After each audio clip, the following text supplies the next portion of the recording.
राजस्थान विधानसभा चुनाव में अब तक हुई वोटों की गिनती के बाद लगभग तय माना जा रहा है कि राज्य में बीजेपी की सरकार बनने जा रही है।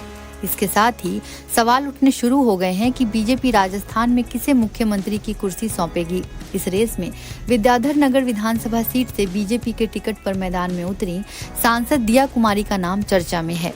राजस्थान विधानसभा चुनाव का रिजल्ट आने के बाद जब दिया कुमारी से पत्रकारों ने पूछा कि वह राजस्थान की अगली मुख्यमंत्री हैं, तो इस सवाल पर वह गोलमोल जवाब देकर आगे निकल गईं। राजसमंद सीट से सांसद रहते हुए विधायकी के चुनाव में उतरने वाली दिया कुमारी ने कहा कि समर्थकों और कार्यकर्ताओं ने काफी मेहनत की है, यह उसी का रिजल्ट है, इसलिए वह खुश हैं। हमारे प्रधानमंत्री की वजह से हम राजस्थान, मध्य प्रदेश और छत्तीसगढ़ जीते हैं। हमें इतनी बड़ी जीत की उम्मीद नहीं थी, हमें उम्मीद से ज्यादा बड़ी जीत मिली है। इससे साफ है कि बीजेपी और पीएम मोदी पर देश की जनता को जरूरत से ज्यादा भरोसा है। दिया कुमारी ने कहा, मैं अभी भी सांसद हूं, इसलिए खुद को चुनाव प्रचार के दौरान महारानी की बजाय सेविका कहकर संबोधित किया। इस बार जयपुर की बेटी को जयपुर की जनता ने अपनाया है, इतने अच्छे वोटों से मुझे जिताया है।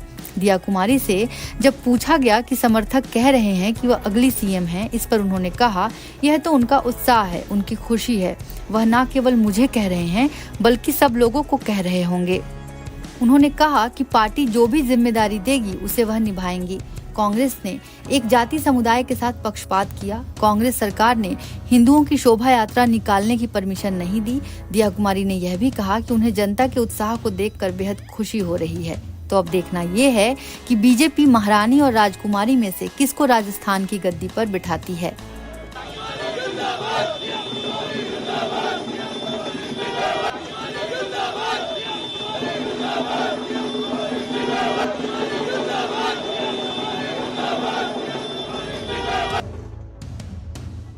NBT ऑनलाइन की रिपोर्ट।